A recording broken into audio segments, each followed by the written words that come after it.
Minecraft is adding tons of new different types of things to the overworld, and today I'm going to be ranking them from the best different features to the worst different features. Throw out those facts, forget those opinions, because in this house, my opinions are the facts. Technically, the Birch Forest update we've been waiting for, with one of the features being the wildflowers, and I think overall, yeah, they're alright. I'm never really like a flower guy, but I think they're solidly okay. Fireflies have been the thing we've been waiting for who knows how long at this point, and as they stand, yeah, they're also okay. I'd say they're slightly above the wildflowers, as we have been like very much anticipating a feature like this for a long time, and well, frogs can't eat them. They do bring along a lot of ambience to the world. Like, you just chuck down like, say, a 5x5 area of these things, and then you're eventually gonna get something that's pretty impressive. Just look at this. I mean, you can't be mad at something like this. You can't. Even from a distance, you can see them pretty clearly. So yeah, again, nothing game-changing, but still a pretty noteworthy and welcoming feature.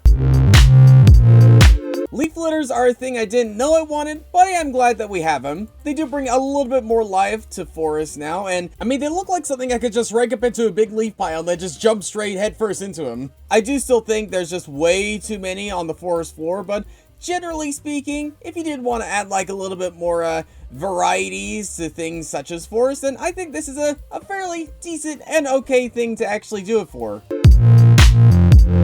This thing, on the other hand, the mob spawn variant things is peak. Like, absolutely peak. I mean, before this change, wasn't really that easy to figure out which spawn egg was for what, but now as this update, it is miles easier. And there's so many different designs that each of these almost deserve their own tier list, which, as it turns out, I actually did on the opposite side of this board. Some are utterly peak, others I don't hate, but I don't necessarily like. But in general, a change like this is utterly, absolutely welcoming. One of the best changes inside this update. But speaking of changes to eggs, brown egg and blue egg. Is that literally what these are actually called? Oh my goodness, it actually is. I didn't even know that. And again, yeah, they're okay. They're solidly okay additions to the game. Like, nothing too incredibly groundbreaking or anything like that, except for the fact that it does add an easier way on getting something else. The mob variants we saw inside this update, starting off with the chicken variants, and I think overall, yeah, again, they're pretty welcoming. They're pretty cool to see. I do really like the way the cold chicken actually looks. It almost looks like it's armored up in netherite, doesn't it? And the warm chicken, yeah, it's still okay. And actually, come to think of it, these eggs are actually way more useful than I thought. So I might have to bump them up just a little bit. Not really too much to say other than, again, welcoming, just nothing too game-changing. Other than the fact that you actually know what biome you're in way more than just using your eyes and looking around. The cold pig is perfectly fine. The warm pig, I don't know what it is, but I just love the fact that we're getting like an orange pig inside the game. I am almost 100% certain that that is a thing inside of real life, and I am just very much so welcoming, just a very different type of pig you might not normally expect to see.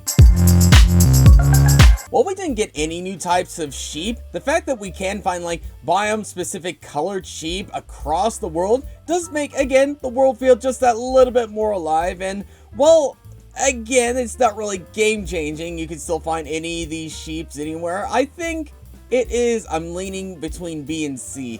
I think for now, I'm gonna just put it in C, but just know, this is very much so in the middle of where B and C would be. And the least controversial part of that villager update, the wandering trader changes. This is something that wandering traders have needed for such a long time. Like, you have no idea how just meh villagers have been for such a long time, but this is an utter game changer. Again, are you going to use wandering traders that often?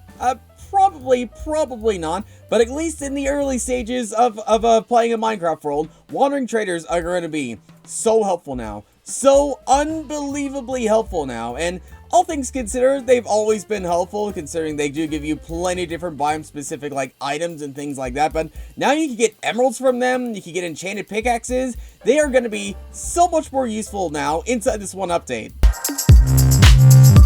And cartographers, I think they fall in a similar vein to how wandering traders actually fall in, though like maybe not quite as useful as wandering traders, but still, being able to find like biome-specific villages using maps and things like that is actually, again, a very welcoming change. It does make it a little bit easier to know like where you have to go and how you have to get there and things like that, similar to like say the Wandering Trader maps or like an Ocean Monument map or something like that.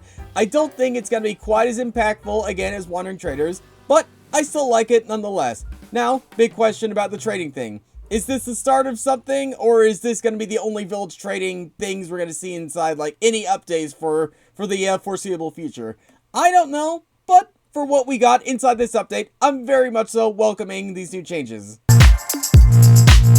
Honestly, all these three features can be summarized in pretty much the same way. Good additions that add a little bit more life, but nothing I'm really gonna go out of my way to look for in too big of quantities. And yeah, pretty much that is the update. Is this the best update ever? No, far from it.